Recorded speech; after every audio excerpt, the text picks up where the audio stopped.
Okay, good morning. Anatomy physiology की class में आज हम यूरिनरी सिस्टम का पार्ट 2 करेंगे। ठीक है, इससे पहले हमने पार्ट 1 किया था जिसमें हमने स्टडी किया था किसके बारे में, किडनी के बारे में। ठीक है ना, हाँ, जो ग्रोथ स्ट्रक्चर ऑफ किडनी, ठीक है, जिसके अंदर मेनली आ जाता है हमारा किडनी, यूरेटर, ब्लैडर, यूरिथ्रा। ठीक है, आज हम स्टडी करेंगे microscopic structure of the kidney. ठीक है, और माइक्रोस्कोपिक स्ट्रक्चर में जो इसकी स्ट्रक्चर और फंक्शनल यूनिट आती है उसके बारे में हम स्टडी करते हैं और जिसको हम क्या कहते हैं, नेफ्रॉन्स। ठीक है, तो शुरुआत करते हैं कि यूरिनरी सिस्टम क्या है। Urinary system contributes to homeostasis by altering blood composition, pH, volume and pressure, maintaining blood osmolarity, excreting waste and foreign substances and producing hormones. ठीक है, तो एक लाइन में यूरिनरी सिस्टम के बारे में इंट्रोडक्शन दिया गया है कि यूरिनरी सिस्टम क्या है, कि ये एक ऐसा सिस्टम है जिसके ऑर्गन्स ऐसा काम करते हैं जिससे जो भी वेस्ट प्रोडक्ट है हमारी बॉडी में बनते हैं उनको बाहर निकाला जा सके और बॉडी में होम्योस्टेसिस का मेंटेन किया जा सके। होम्योस्टेसिस मतलब हर चीज़ को सामंजस्य स्थापित करना, चाहे वो ब्लड का हो, ब्लड प्रेशर का हो, पीएच का हो, ब्लड वॉल्यूम का हो, ये सारा काम वो यूरिनरी सिस्टम करता है। और यूरिनरी सिस्टम के अंदर हम देखें तो it consist of 2 kidney, 2 ureter, 1 bladder and 1 urethra, जो हम ऑलरेडी स्टडी कर चुके हैं। आज की क्लास में हम देखेंगे कि जो इसकी नेफ्रॉन्स हैं वो क्या हैं। Nephron are the small structure and they form functional unit of the kidney. ठीक है ना, तो ये एक स्पेशल संरचनाएं हैं जो किडनी की फंक्शनल यूनिट बनाती हैं कि किडनी का सारा काम मोस्टली वहाँ से होता है। किडनी का मेन काम क्या है कि वेस्ट प्रोडक्ट को बाहर निकालना, ब्लड को फिल्टर करना। ठीक है ना, तो वो जो फिल्टर का करने का काम होगा वो कौन करेगा, नेफ्रॉन। ठीक है, each nephron consist of 2 parts. जैसा आप इस पिक्चर में देख सकते हैं, ये नेफ्रॉन होता है और इसके बेसिकली 2 पार्ट होते हैं। ठीक है, कौन कौन से, एक होता है renal corpuscle where blood plasma is filtered. ठीक है, जहाँ पर ब्लड फिल्टर होता है, ये वाला। ठीक है ना, इतना सा। और दूसरा पार्ट होता है रीनल ट्यूब्यूल। रीनल ट्यूब्यूल में क्या है, इसमें कुछ नलिकाएं होती हैं जिसमें से होकर फिर यूरिन फ्लो करता है और उसमें से भी कुछ काम की जो चीज़ें होती हैं वो फिर से एब्जॉर्व कर ली जाती है। ठीक है, तो जो यूरिन यहाँ फिल्टर होता है वो पूरा का पूरा बाहर नहीं निकलता, ज़्यादातर वापस एब्जॉर्व हो जाता है। वापस एब्जॉर्व क्या होगा, जो काम की चीज़ें होंगी, बाकी सारा यूरिन के साथ बाहर निकल जाएगा। ठीक है, तो सबसे पहले देखते हैं कि रीनल कॉर्पसल जो है फर्स्ट पार्ट, वो क्या है और क्या करता है। तो रीनल कॉर्पसल जो है उसके फिर से 2 पार्ट हैं। Okay, the 2 components of renal corpuscle are glomerulus and glomerular capsule. ठीक है, 2 चीज़ें हो गई, 1 is glomerulus and 1 is glomerular capsule, या उसको हम बोमेंस कैप्सूल भी कहते हैं। 2 नाम है इसके, है ना। कैसे, तो यहाँ पर आप देख सकते हैं ये ब्लड वेसल है। ठीक है ना, इसमें से ब्लड आता है और इस कैप्सूल के अंदर चला जाता है और यहाँ पर क्या होता है, यहाँ पर एक नेटवर्क ऑफ कैपिलरीज बनता है, उस कैपिलरीज से फिर ब्लड फिल्टर होता है। ठीक है, और वो फिल्टर्ड पार्ट इस कैप्सूल के अंदर चला जाता है। तो ये जो कैपिलरी का गुच्छा बनता है इसको हम क्या कहते हैं, glomerulus. Okay, what is glomerulus? Glomerulus is a network of capillaries. Capillaries का गुच्छा है जहाँ से ब्लड में से जो फिल्ट्रेशन होता है और यूरिन का जो प्राइमरी जो कंपोनेंट है वो बन जाता है। ठीक है ना, तो वो फिल्टर किससे होगा, ग्लोमेरुलस से। और वो फिल्टर होके जाएगा किस में, सेकेंड पार्ट में, जिसका नाम है ग्लोमेरुलर कैप्सूल। तो ग्लोमेरुलर कैप्सूल क्या है, it is like a cup. ठीक है ना, कप लाइक स्ट्रक्चर है इस प्रकार की, और इसके अंदर हमारे ग्लोमेरुलस बनता है और वो फिल्टर होके फिर वो फिल्टर्ड पार्ट कहाँ जाएगा, इस कप के अंदर चला जाएगा, ग्लोमेरुलर कैप्सूल में। और यहाँ से फिर आगे सेकेंड जो पार्ट है ट्यूब्यूल्स वगैरह उसमें चला जाएगा। और ऐसे नेफ्रॉन बहुत सारे उसके अंदर होते हैं, ठीक है ना। तो ये मान के चलो कि एक बड़ी फैक्ट्री है फिल्ट्रेशन की, जिसके अंदर लाखों की संख्या में नेफ्रॉन्स लगे हुए हैं, मशीनें लगी हुई हैं जो फिल्टर करने का काम कर रही हैं, ठीक है ना। और ये पूरे जो आउटर साइड का पार्ट है, जिसको हम क्या कहते हैं, किडनी का जो आउटर पार्ट है उसको क्या कहते हैं, कोर्टेक्स, ठीक है ना। तो कोर्टेक्स के अंदर ये बने होते हैं, ठीक है ना। और फिर नीचे की तरफ यूरिन का फ्लो होता है। अच्छा, जो ग्लोमेरुलर कैप्सूल है वो डबल लेयर्ड एक कैप्सूल होता है, एक ये लेयर है, एक ये लेयर है, ठीक है। और ये ग्लोमेरुलर कैपिलरीज को सराउंड करता है, मतलब ये चारों तरफ होता है इसके, है ना। Blood plasma is filtered in the glomerular capsule. अब प्लाज्मा जो है इसमें से पानी और जो भी वेस्ट प्रोडक्ट बाहर निकालने हैं हमें यूरिन के थ्रू, वो इसमें फिल्टर हो जाते हैं और फिर अल्टीमेटली इस ट्यूब के अंदर चले जाते हैं, जिसको हम कहते हैं रीनल ट्यूब्यूल्स, ठीक है। तो जो रीनल ट्यूब्यूल्स हैं वो भी नेफ्रॉन का ही पार्ट है, ठीक है। तो रीनल ट्यूब्यूल्स को यदि हम स्टडी करें, अच्छा पहले ग्लोमेरुलस को और आगे बड़ा पिक्चर करके देख लेते हैं।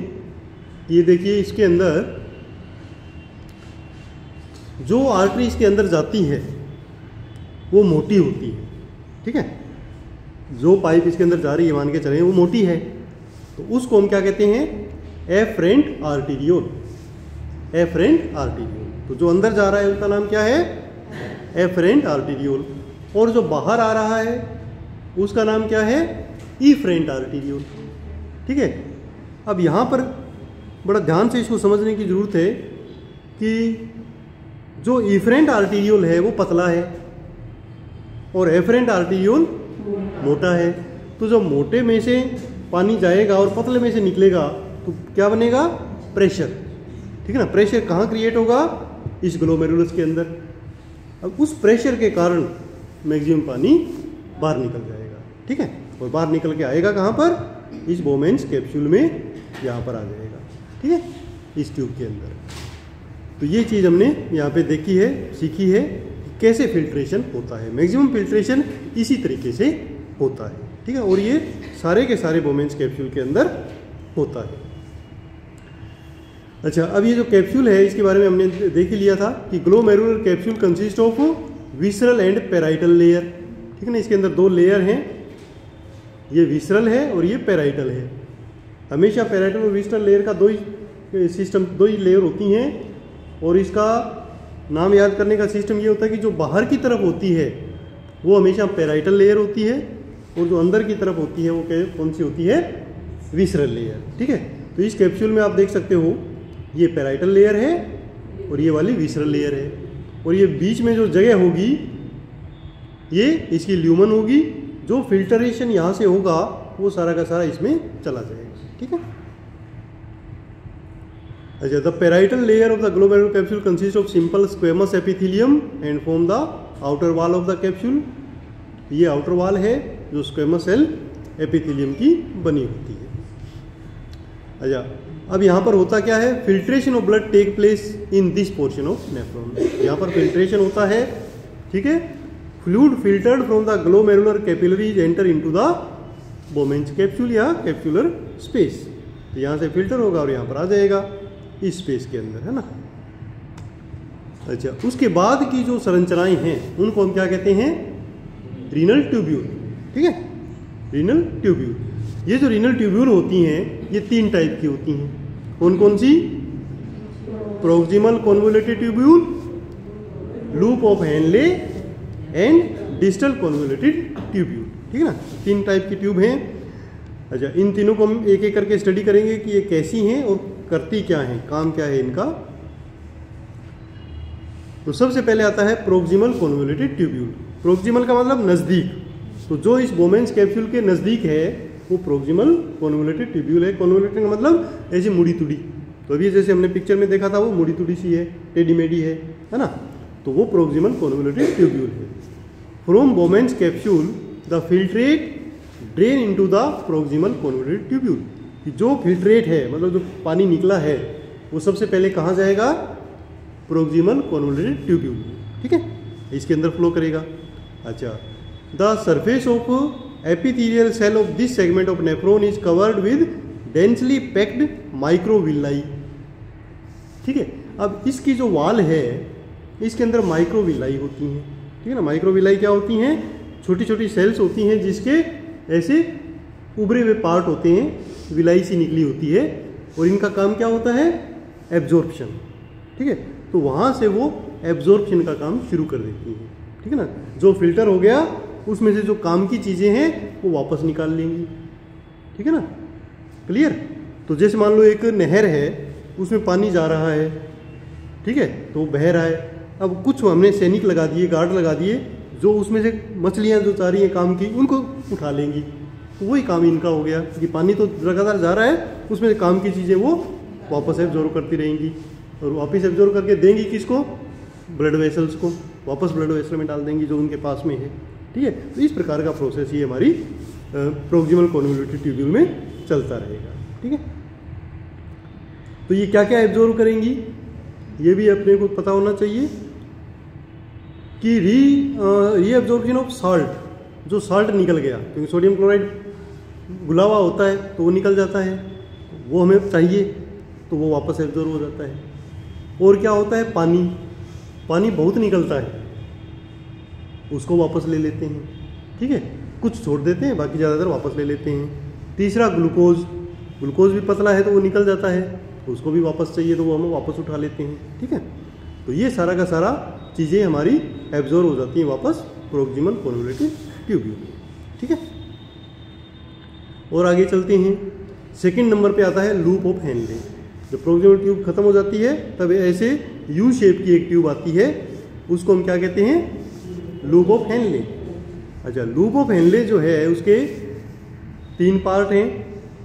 डिसेंडिंग लूप जो नीचे जाता है, फिर एक असेंडिंग लूप, और एक बीच में जहाँ पर वो मुड़ रहा है। ठीक है, तो जो डिसेंडिंग लूप है उसका अलग काम है, असेंडिंग लूप मतलब ऊपर चढ़ने वाला जो पार्ट है उसका अलग काम है। ठीक है, अच्छा, the loop of Henle is divided into descending and ascending loops. The ascending loop of Henle is much thicker than the descending portion. तो जो डिसेंडिंग पोर्शन है उससे असेंडिंग पोर्शन थिक है, वो सेम सिस्टम बन रहा है। यहाँ पर पतला है मतलब जगह ज़्यादा है, इधर जगह कम हो गई क्योंकि वो मोटा है, तो अंदर की जो ट्यूब है वो कम है, तो वहाँ फिर से प्रेशर बन जाएगा। ठीक है ना, तो फिर काफ़ी चीज़ें एब्जॉर्व होनी शुरू हो जाएंगी। Descending loop of Henle is relatively impermeable to solute but permeable to water.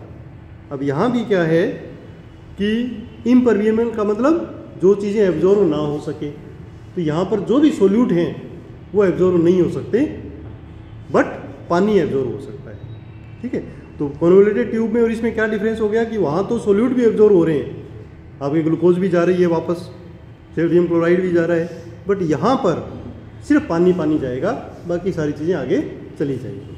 ठीक है, अच्छा, the ascending loop of Henle and early distal tube are impermeable to water. However sodium and chloride ion are actively transported out of the tube making the tubular fluid hypotonic. ठीक है, अब जो ऊपर वाला जो पार्ट है वो पानी के लिए भी इम्परमिएबल होता है, वहाँ से पानी भी एब्जॉर्व नहीं हो सकता। ठीक है ना, नीचे जाने तक पानी एब्जॉर्व हुआ बट ऊपर वाले में नहीं होगा जो वो वापस जा रहा है। अब यहाँ पर क्या होगा? यहाँ पर बाकी सारी चीज़ें एब्जॉर्व होना बंद हो जाएंगी, पानी भी नहीं होगा, बाकी साल्ट भी नहीं होंगे, बट सोडियम जो है वो एब्जॉर्व होगा, सोडियम क्लोराइड एब्जॉर्व होगा। उसका एक अलग प्रोसेस होगा जिसको हम कहते हैं एक्टिव ट्रांसपोर्ट। ठीक है, उसमें से फिर सोडियम क्लोराइड उठा लिया जाएगा, यानी एक भी चीज़ वेस्ट नहीं होती। ठीक है ना, जो भी काम की चीज़ें सब एब्जॉर्व अगेन कर ली जाती है। तो ये नेफ्रॉन का सबसे बड़ा काम है। उसके बाद आता है डिस्टल कॉन्वोल्यूटेड ट्यूब्यूल। उसके बाद में फिर से एक मुड़ी तुड़ी एक ट्यूब आती है। ठीक है, वो जो डिस्टल कॉन्वोल्यूटेड ट्यूब्यूल है उसका क्या काम है? The distal convoluted tubule is lined with simple cuboidal cells. It play a part in regulation of calcium ion by excreting excess calcium ion in response to calcitonin hormone. अब वहाँ पर क्या है वहाँ पर एक स्पेशल सेल्स होती हैं, क्यूबॉइडल सेल्स होती हैं, वो क्या करती हैं, कैल्शियम आयन छोड़ देती हैं उस पानी में। भी वहाँ से कैल्शियम पूरा नहीं निकला, अब यहाँ पर कैल्शियम निकालना है, कौन सा, जो एक्सेस है। नॉर्मल है तो कुछ नहीं होगा, बट एक्स्ट्रा कैल्शियम है तो वो यहाँ से फिर से उस पानी में छोड़ दिया जाएगा कि बचा खुचरा कचरा जो रह गया वो फिर से उसमें डाल दिया, उस नाली में डाल दिया, है ना। तो ये काम कौन करेगा, डिस्टल कन्वोल्यूटेड ट्यूब्यूल, ठीक है। अच्छा, इसके अलावा the final concentration of this is the urine, ठीक है। अब यहाँ पर यूरिन बन जाएगा, क्योंकि वहाँ तो फिल्ट्रेट था, उसको क्या कह रहे थे हम, फिल्ट्रेट कह रहे थे, वो यूरिन नहीं था, क्योंकि उसके अंदर बहुत सारी चीज़ें काम की थी। बट इतनी दूर जब वो ट्रेवल किया तो काम की चीज़ें तो उठा ली गई, पानी भी मैक्सिमम वापस उठा लिया गया, और जो बेकार चीज़ें थी वो और उसमें डाल दी। तो अब जो बनेगा लिक्विड, उसको हम क्या कहेंगे, यूरिन। तो यूरिन का फाइनल फॉर्मेशन कहाँ होगा, डिस्टल कन्वोल्यूटेड ट्यूब्यूल, ठीक है ना। अच्छा, वहाँ से निकलेगा आगे तो फिर वो कहाँ चला जाएगा, कलेक्टिंग ट्यूब। कलेक्टिंग ट्यूब, पहले कलेक्टिंग ट्यूब में जाएगा, फिर minor calyx, major calyx, pelvis, उसके बाद यूरेटर में। इस प्रकार ये होता है। तो कलेक्टिंग ट्यूब तक की जो संरचना है उसको हम क्या कहेंगे, नेफ्रॉन, ठीक है ना। तो यहाँ तक नेफ्रॉन, तो नेफ्रॉन में ही फाइनल यूरिन का फिल्ट्रेशन और यूरिन फॉर्मेशन तक का काम हो जाता है। और ये सब चीज़ें एक हार्मोन के अंडर काम करती है। तो ये प्रैक्टिकली कई बार पूछते हैं कि which is the hormone which regulates the activity of nephron and excretion of water. तो उसके लिए नाम आता है ADH, एंटी डाईयूरेटिक हार्मोन, ठीक है ना। ये तो इसको कंट्रोल करता है, ठीक है।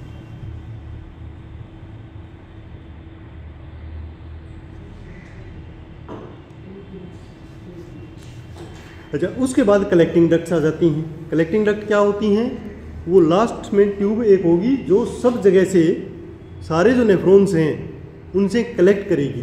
क्या क्या कलेक्ट करेगी, यूरिन। जो यूरिन बन चुका है सब जगह, तो वहाँ से उस यूरिन को कलेक्ट करते हुए आएगी। इसलिए इस ट्यूब का नाम क्या है, collecting duct, okay. Several collecting duct converge and drain to a larger system known as papillary duct, ठीक है। सारी जो काफ़ी सारी डक्ट जो हैं वो एक हो जाएंगी और एक डक्ट बनेगी छोटी सी पेपिलरी डक्ट, उसके अंदर वो यूरिन आ जाएगा। और उसके बाद में फिर वो, जैसे मैंने आपको बताया, माइनर कैलिक्स में आएगा, माइनर कैलिक्स से मेजर कैलिक्स में, और मेजर कैलिक्स से पेल्विस में, फिर वहाँ से यूरेटर में चला जाएगा। This is the final stage where sodium and water are reabsorbed. When a person is dehydrated, approximately 25% of water is filtered and reabsorbed in the collecting duct। कि जितना पानी या यूरिन बन गया था, अगर अभी भी हमारे शरीर में पानी की कमी है, हमने पानी पूरे दिन पिया नहीं, तो कुछ पानी कलेक्टिंग डक्ट से भी रीएब्जॉर्ब हो सकता है। अगर मान लो हमने पानी पूरा पी रखा है तो यहाँ से एब्जॉर्ब नहीं होगा, और हमारे जो यूरिन आएगा वो कैसा आएगा, वाइटिश कलर का पानी जैसा आएगा। बट यदि हमें डिहाइड्रेटेड हैं तो यहाँ से भी पानी एब्जॉर्ब हो जाएगा, और जो पानी अब जो यूरिन आएगा वो कैसा आएगा, येलोइश आएगा, डार्क हो जाएगा वो, है ना। ये डिपेंड करता है कि हमारे अंदर पानी कितना है, ज़रूरत है या नहीं, नहीं ज़रूरत है तो निकल जाता है, ठीक है।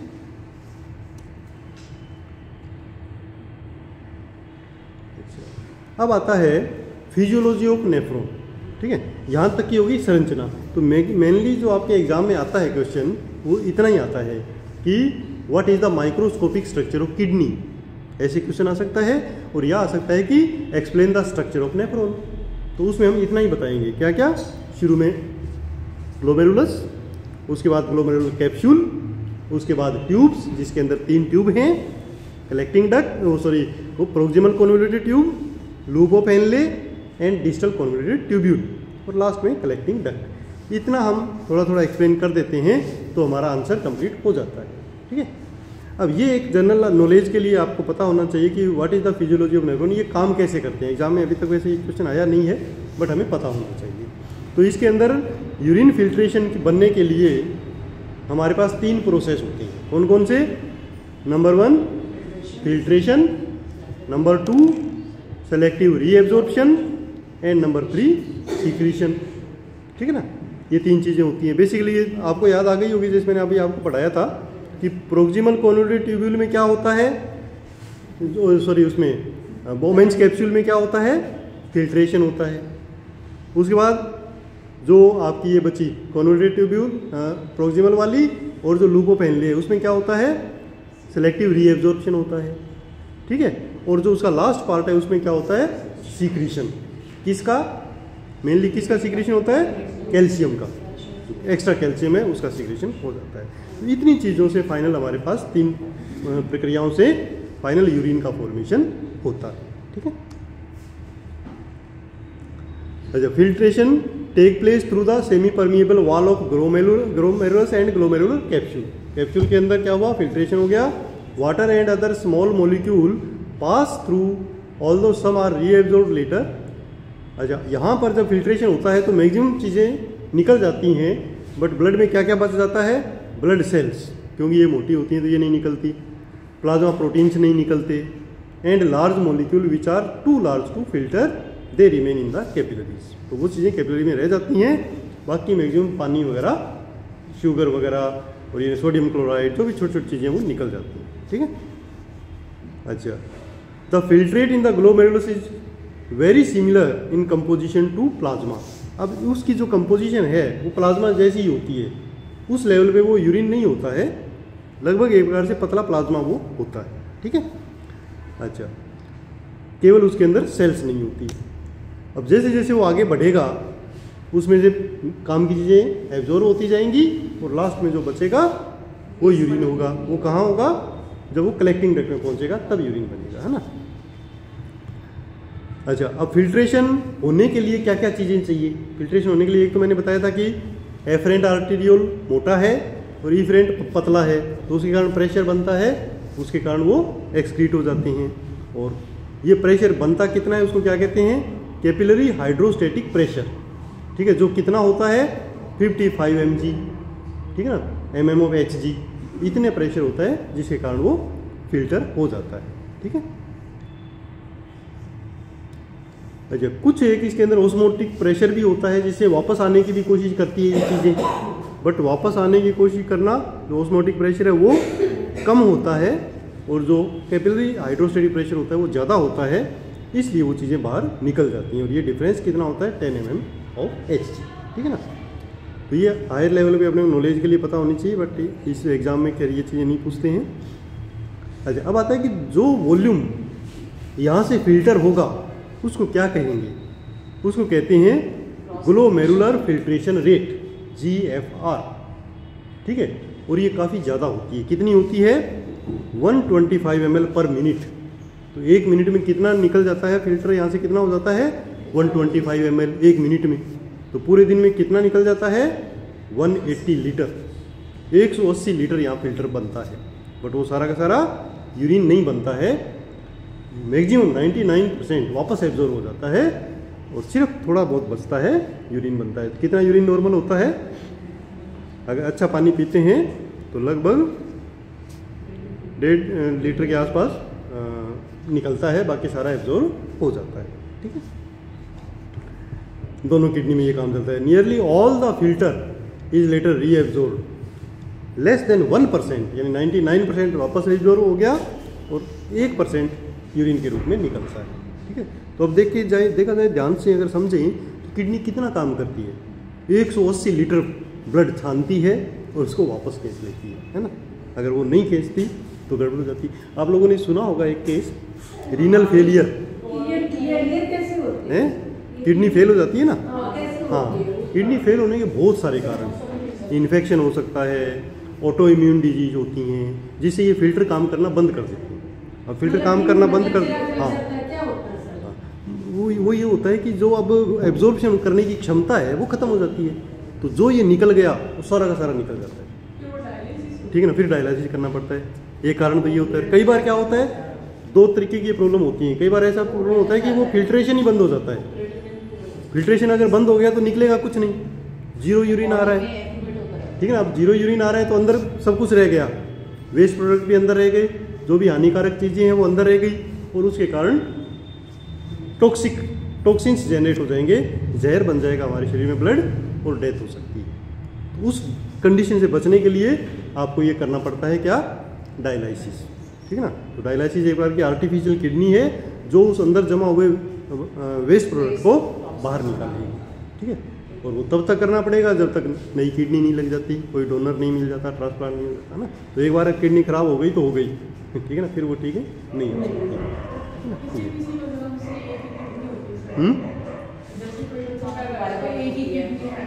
हाँ, तो एक किडनी काम चला सकती है, ठीक है ना, एक किडनी काम चल सकता है, पर एक भी ना हो तो दिक्कत हो जाएगी। दो इसीलिए, वैसे देखा जाए तो ईश्वर ने बड़ा सोच समझ के काम किया है, दो इसीलिए बनाई है कि एक खराब हो जाए तो एक काम चल जाए, ठीक है ना। पूरी नॉर्मल लाइफ जिएगा व्यक्ति अगर एक भी चल रही है तो, क्योंकि ब्लड वहाँ फिल्टर नहीं होगा, बट उधर से हो जाएगा काम, उसको बेचारी को ज़्यादा करना पड़ेगा, बट वो फिल्टर कर लेगी।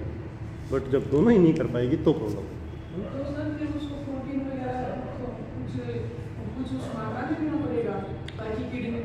हाँ, यानी जो भी वेस्ट प्रोडक्ट जो किडनी से निकलते हैं या एब्जॉर्ब होते हैं, उन सब चीज़ों को कम करना पड़ेगा, ठीक है ना।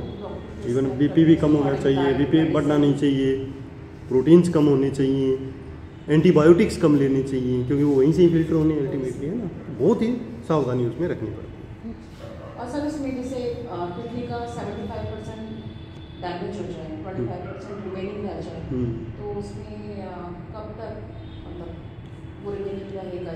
नहीं, डायलिसिस शुरू कर देना चाहिए, क्योंकि जितना उसके ऊपर प्रेशर पड़ेगा तो वो बचा हुआ पार्ट भी डैमेज होना शुरू हो जाता है, ठीक है ना। बट वो है कि जो फ्रीक्वेंसी ऑफ डायलिसिस है वो कम होगी। जैसे कई बार नहीं, देखिए डिपेंड करता है कि किडनी फेलियर का कारण क्या है, ठीक है ना। किडनी फेलियर के कई कारण हैं, कई बार वो एक कंडीशन में रुक जाती है मेडिसिन से, बट कई बार नहीं रुकती है तो वो डैमेज होती जाएगी, ठीक है ना। तो उसमें बस ये है कि थोड़ा सा टाइम मिल जाता है कि मेडिसिन देते रहो कि कोई डोनर ढूंढ लो, बट पता होता है कि वो धीरे धीरे डैमेज होनी है ना, इसलिए डोनर मिल जाए तो ठीक है।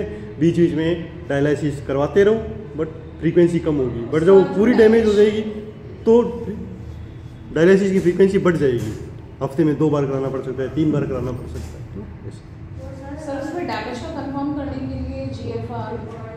GFR का भी पता लगाते हैं, बाकी उसका अल्ट्रासाउंड से भी पता लग जाता है कि कितनी डैमेज है।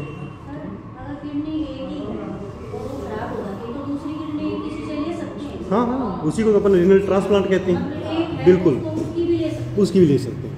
जैसे मान लो किसी की 2 है, किसी की 1 ही है, तो वो किडनी तो वहीं रहेगी, उसके पास में दूसरी किडनी लेके लगा देते हैं, है ना।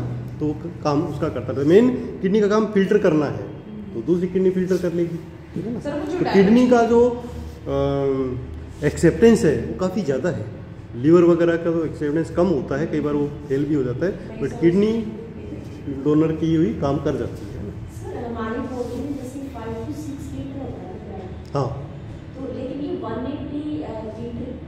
क्योंकि वो वापस एब्जॉर्ब हो रहा है ना, वापस एब्जॉर्ब हो रहा है, फिर हाँ सर्कुलेट होता रहता है, तो टोटल वो 180 लीटर वहाँ आ जाता है, क्योंकि वो एब्जॉर्ब भी हो रहा है फिर आ रहा है, ठीक है ना। तो जैसे मान लो 4 लीटर 1 सेकंड में 125 हुआ, अब 125 में से 100 वापस चला गया, थोड़ी देर में वो 100 वापस घूम के भी तो आ रहा है, ऐसे वो सर्कुलेट होता है। और सर जैसे डोनर से लेके लगाते हैं, मतलब जो भी है, तो डैमेज वाले जो किडनी है उसको अंदर ही छोड़ देते हैं, उसको अंदर ही छोड़, उससे कोई प्रॉब्लम नहीं होती? नहीं, कोई प्रॉब्लम नहीं होती, क्योंकि वो कोई नहीं, उसमें कोई प्रॉब्लम नहीं होती, क्योंकि जैसे ज़्यादातर जो किडनी जो फेलियर है उसमें ऐसा तो है नहीं कि कोई पस वगैरह है या इन्फेक्शन है, ऐसा कुछ नहीं है, सिर्फ नेफ्रॉन्स काम करना बंद कर देते हैं, तो इसलिए वो उसके पास में उसको स्टिच कर देते हैं, तो वहाँ सेफ पड़ी रहती है, कोई नुकसान नहीं करती। और ऑर्गन का स्पेस ऑक्यूपाई नहीं करती? नहीं, बहुत छोटी है, बहुत छोटी है, क्योंकि ज़्यादातर एक टाइम में एक ही किडनी करते हैं, ठीक है ना, दोनों नहीं करते हैं। हाँ, लगभग इतना, हाँ 11 सेंटीमीटर है ना, 11 सेंटीमीटर के आसपास किडनी होती है, तो इतना ज़्यादा प्रॉब्लम नहीं आती। हाँ हाँ, बिल्कुल नहीं, कोई दिक्कत नहीं, नॉर्मल काम वो कर सकता है, अगर किडनी एक भी लगी हुई है तो, और ट्रांसप्लांट भी करती है तो। बस ये है कि थोड़ा सा इसमें इम्यूनिटी कम हो जाती है, क्योंकि कुछ मेडिसिन ऐसी देते हैं जिससे इम्यूनिटी कम हो जाती है, तो उस समय थोड़ा सा ध्यान रखना पड़ता है। अच्छा, अब आते हैं, जैसे फिल्ट्रेशन की बात हो गई हमारी, फिल्ट्रेशन के बाद क्या होता है, रीएब्जॉर्प्शन, ठीक है ना। तो most reabsorption from the filtrate back into the blood take place in the proximal convoluted tubule. ज़्यादातर जो रीएब्जॉर्प्शन का काम होता है वो कौन करता है, प्रोक्सिमल कॉन्वोल्यूटेड ट्यूब्यूल, वहाँ से मैक्सिमम चीज़ें रीएब्जॉर्ब हो जाती हैं, including water, electrolyte, nutrients such as glucose, and some reabsorption is passive but some substances are reabsorb actively, ठीक है ना। एक्टिवली भी एब्जॉर्ब होते हैं, पैसिवली भी एब्जॉर्ब होते हैं।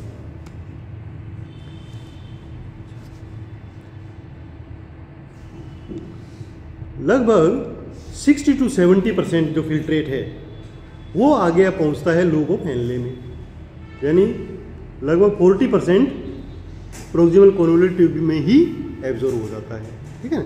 70% कहाँ चला गया, लूप ऑफ हेनले में। अब काम लूप ऑफ हेनले करेगा, अब वहाँ से भी एब्जॉर्प्शन चालू होगा, ठीक है ना। लूप ऑफ हेनले से भी काफ़ी चीज़ें रीएब्जॉर्ब होंगी, तो 15 से 20% डिस्टल कॉन्वोल्यूटेड ट्यूब्यूल में पहुँचेगा, ठीक है। तो इसका मतलब बचा हुआ 15 से 20% जा रहा है, तो लगभग 40% यहाँ एब्जॉर्ब हो गया, 40 उधर एब्जॉर्ब हो गया था, 40 यहाँ हो गया, तो लास्ट में कितना बचा, लगभग 20, ठीक है ना। और उस 20 में से भी आगे जाके डिस्टल कॉन्वोल्यूटेड ट्यूब्यूल और कलेक्टिंग डक्ट, वहाँ से भी रीएब्जॉर्प्शन होगा, 19% और एब्जॉर्ब हो जाएगा, तो लास्ट में जो यूरिन बनेगा वो कितना बनेगा, ओनली 1%, ठीक है ना। अच्छा, तीसरा जो पार्ट था वो था हमारा, ये जो सिलेक्टिव रीएब्जॉर्प्शन होता है ये किसके इफेक्ट में होता है, तो उसके लिए कुछ हार्मोन्स होते हैं, जैसे मैंने आपको बताया था, एक तो एंटी डायूरेटिक हार्मोन है और एक पैराथायराइड हार्मोन है। पैराथायराइड हार्मोन कैल्शियम के सिक्रेशन में हेल्प करेगा, जो एक्स्ट्रा कैल्शियम निकालना है या लेना है, और जो एडीएच है वो वाटर के लिए करेगा, कि कितना वाटर वहाँ से उठाना है लास्ट पार्ट में से, ठीक है।